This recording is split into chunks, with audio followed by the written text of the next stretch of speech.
Welcome, ladies and gentlemen, Precious Metal Summit 2019 here in Zurich, and we move on with Generation Mining, and the Chairman Kerry Knoll is here now to give us for the first time an insight into their terrific company. Welcome. Thank you.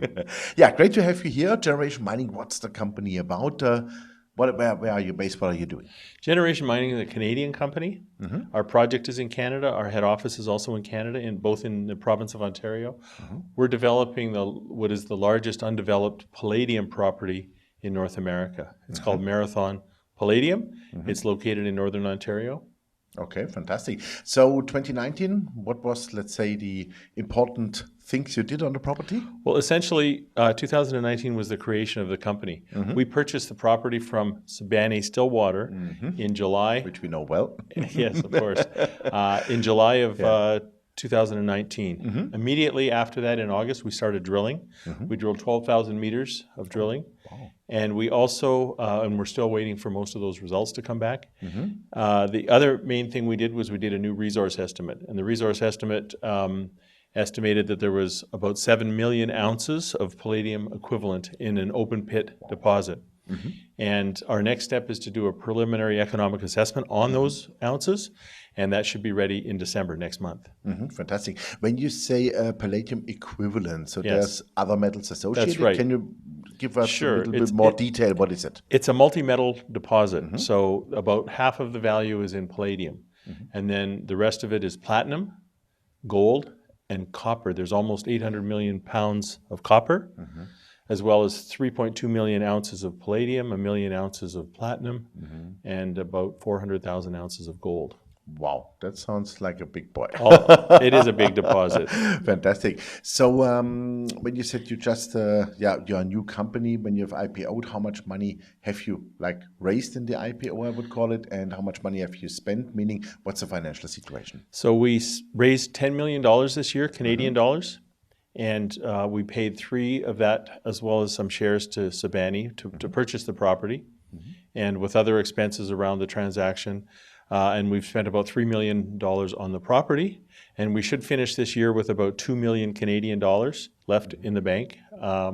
And that will get us well into next year, because we're not doing a lot of exploration over the winter.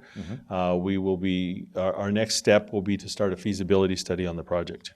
Fantastic. So with the feasibility, would it be a pre-feasibility or already a feasibility? No, we'll do a feasibility study. The reason is that there have been 2 feasibility studies done on the project before. Okay. The first one was done in 2000. You have that data, Yes, hopefully. we have it all. Great. And the first one was done in 2010 when palladium was trading at only $320 an ounce. The second one was done in 2014 when palladium was trading at $530 an ounce. Now palladium's trading at over $1,600 an ounce. So now it's a project whose time has finally come. So how much money do you think will this feasibility study cost, and how long will it take? We haven't costed it out yet. We're just starting to talk to companies about doing it, but it'll probably be around $2 million.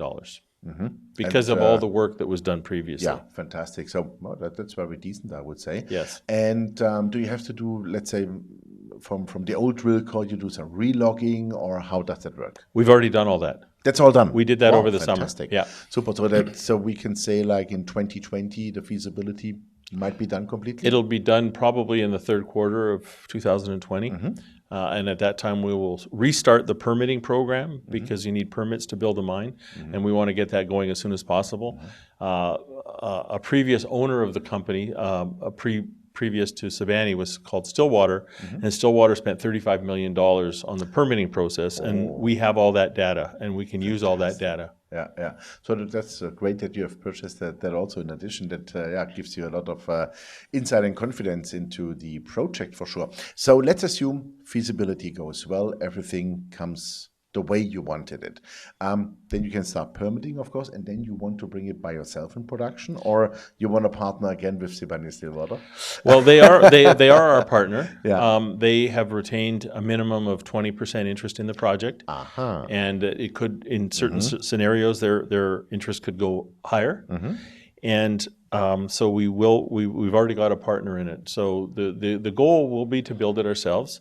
However, in my experience in the mining business, and in the last company I had, for example, when you do a PEA, and if the numbers are good enough, probably a bigger company will take us over, because there's a very big shortage of good palladium projects in the world, especially in countries of safe jurisdictions. That is exactly the point. Yeah, absolutely. And I mean, I would call it from your metal mixture, you have on the one hand security, that's gold, and on the other hand, you have all the future metals we need for e-transportation, e-mobility, industry 4.0, right? Well, most of the palladium isn't really an E metal. It's more, what palladium is mostly used for is to clean the exhaust of cars, of gasoline and to some extent diesel-powered cars. Diesel power actually uses platinum and gasoline uses palladium. And what's happened is the governments of countries in Europe and in China have decided that the exhaust needs to be cleaner. So they've had to up the amount of palladium that they use in each car, but there's no new mines being built. And so there's no new supply, and yet you've got all this new demand, and therefore you've had the price go up 400% since 2016. And there's no real end to it in sight because no one is building any new mines. And palladium is one of the only things that is actually required by law to be in every car that is sold. That's right. And I heard already that also the motor manufacturers are experimenting, like how can we maybe substitute palladium with platinum, and can we do auto cuts maybe for both type of combustion engines. And what I see here also, especially in Europe, I would call it, is the hybrid market is going through the roof. So you still have combustion and E. Well, interesting you would bring that up because the hybrid cars use more palladium than gasoline regular cars. And that's because the catalytic converter only works when it's very hot. And in a hybrid, it's getting hot, cold. So it requires approximately 60% more palladium in a hybrid car than in a regular car. Wow, fantastic. Super. Great. Well, I would say a fantastic project you have. You are catched up. It looks like really you're on the high-speed path towards, let's say, feasibility, then production. And you have the right partners. What can go wrong? Yes. Well, it's mining. Lots can go wrong. Right. But our job is to fix those things. Yeah, exactly. Now, in my perfect jurisdiction, of course. And so from that side, we wish you all the best and look forward to some good news for it in 2020. Thank you very much. Thank you. Yeah, ladies and gentlemen, there was Kerry Knoll, the chairman of Generation Mining, and you heard it, probably the next platinum, palladium, gold producer here out of Canada. And the company is really on a fast track because they bought the project this year and went public, of course. And on the other side, they inherited all the necessary data. So this is why they can also jump to a direct feasibility study. And that saves a lot of time and money. And I would suggest you check out the company. Thanks for watching us, and bye-bye from Zurich.